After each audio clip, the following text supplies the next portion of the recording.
Rule 1, velocity. If it moves fast, then you can make some profit in that direction. That's the rule. It's very general, and you have to use forensic analysis to get some precise rules for yourself. But that is the underlying rule. The best way to think about it is in a block of time, in a half-hour period, if it reaches a certain distance in that half-hour period.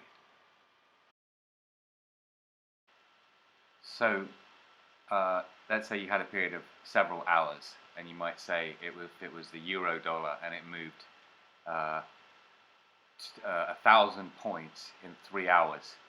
And then if you traded every single time like that, if you traded in that direction, whatever it was, with a ratio of winning 600 versus losing 400, then you would see an interesting graph, which I'll now show you.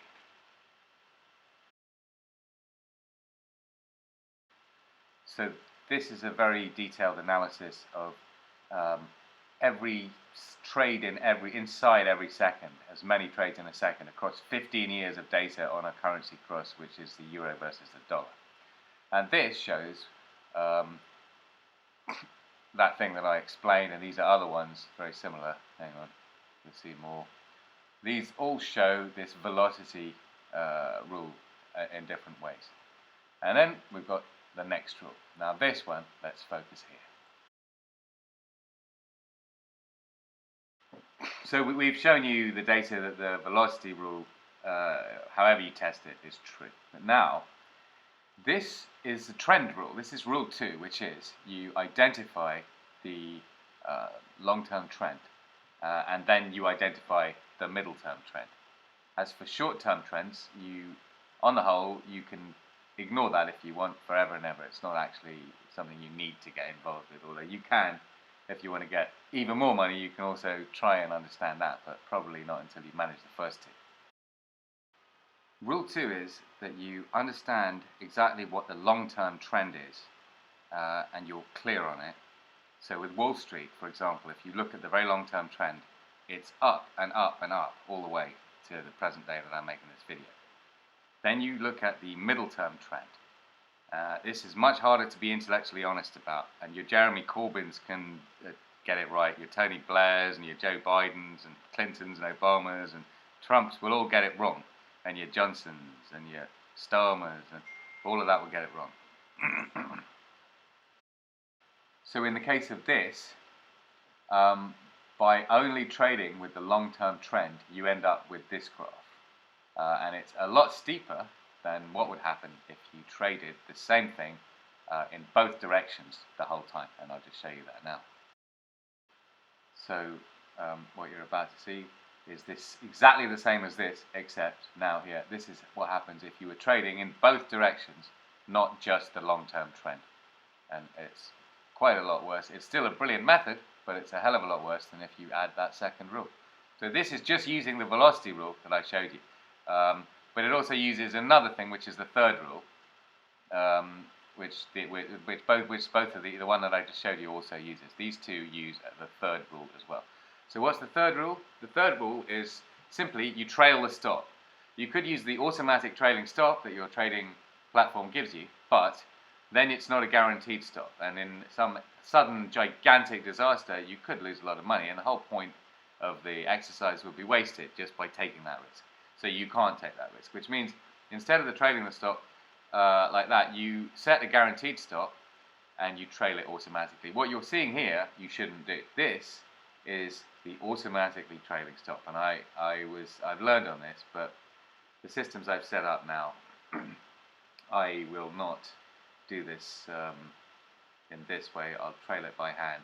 And what's important is, you know, the way it moves back up towards the stop loss, and then it carries back on down. And you know, there are lots of times where you decide, you know what, I think I'll just make a new decision. I mean, it could lose soon. I mean, it could close soon with only this much. It could go back.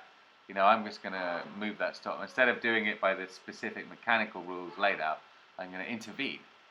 Whereas if you let the machine always do it, you discover that it's so much better to completely mechanically obey the rules. So what you really have to do to be completely risk averse is to actually do that by hand. If the guaranteed stop is too far away, then you just have an order which closes the trade, and you're trailing that around the place. But you see how it moves, and so depending on the size of the object, I mean, if it goes, in the case of this, where is it? It's set to trail at like 40 points or something. Yeah. So if it moves 40 points, and then that moves forwards again, you see, and that happens because it's Wall Street, it's big price. So that's rule 3. Rule 3 is to trail the stop. Rule 2 was to understand the long-term trend, but more importantly, to understand the middle-term trend. So, in actual fact, since February of 2022 until March of 2023, the overall movement of Wall Street has been down, even though its long-term trend is upwards. So I would say the middle-term trend has definitely been down for a long time, and if you'd only been trading that way, I think you would have made a lot more money. So the point is that to get that middle-term trend right, you have to be intellectually honest. It is the Jeremy Corbyns, as I said, who can do that, and not the Arthur Daleys of the world, the Boris Johnsons, the Liars of Cheeks, the Sunaks, the rest of them, the Liz Trusses. You need somebody who tells the truth, someone like your professors at school, right? And so those are the 3 rules. Let's recap. Rule 1, velocity. You saw all the graphs which prove what I've shown about the velocity and the probability if you take a forward motion trade and you handle it, entry and exit correctly, then that is proved very thoroughly in countless ways on any number of platforms, as in any number of instruments that you're trading with. Number 2 is to establish the middle-term trend by making sure that you are absolutely clear on what the long-term trend is, and then see if it has been deviating. If the middle-term trend is different to the long-term trend, you can see that. You can look back and see how long, how far. And therefore, if you are intellectually honest and you don't fall for propaganda and bullshit and everything that the so-called media tells you, and the corporations behind the media, then, for example, you wouldn't be someone who, while Wall Street has been falling for 12 months in a row, because starting from when the Ukraine incident began, basically people who are politically kind of fanatical, your capitalists and your right-wing people are a good example, but not just them, will have their own personal pride and emotion related reason for not admitting to themselves, for some reason, it's nothing to do with them. So I don't see why it's such a big deal to admit that Wall Street has been falling since then to now. The middle-term trend is down. That's what it has to be. The long-term trend is still up, but on top of everything else, you also have to recognize, and this is the bit they really have trouble with, most of all, that when the middle-term trend is down, then the long-term trend may turn around. I mean, it still, with something like Wall Street, you're going for decades and decades. But of course, there do come turning points. But most importantly, so when you get the short-term upward resurgent trend that you might take briefly, let's say, then if you have all that pride, you are going to get it wrong when you have to figure out that it hasn't come back and it is still going down.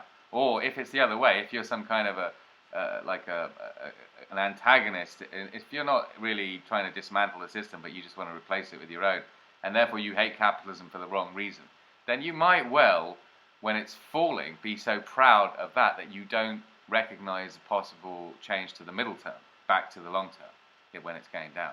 Or indeed, you may not readily capitalize on the short-term possibilities, which would definitely increase, which, if you use them properly, are another opportunity to increase your speed and nab that 50 quid and turn that 50 quid into 100 quid in just weeks.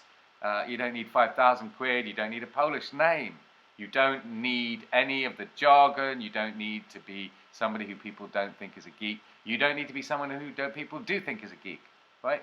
All of that is bullshit caused by the fact that people live stupid lives And that's why they don't do clever things like watch this video, which you did. Well done. Watching this video is the next cleverest thing, right, to making this video. Think about that work. Isn't that cool? Well done. Look what you just did. Whoever you are. I mean, initially that's me. But this video contains the rules, and with it you can be mega rich easily. You don't need no goddamn anything else on the internet out there telling you what to trade, how to trade, what this price, what that price. Be professional, wear a suit. Listen to the person who everyone thinks is cool. Listen to the establishment, listen to authority, listen to people, listen to others. Do what they say. No! As I've shown you, take the beast like a hunter. Hunt it, slay it, and feast upon the reward of your victory over the financial beast. And then, when you've had your fill, use your immense knowledge to help undo all of the, dismantle the whole materialistic capitalist system of hell, because anyone intelligent enough to read and understand what I've just explained, when I say read, I mean listen, but perhaps I will have to transcribe it as well,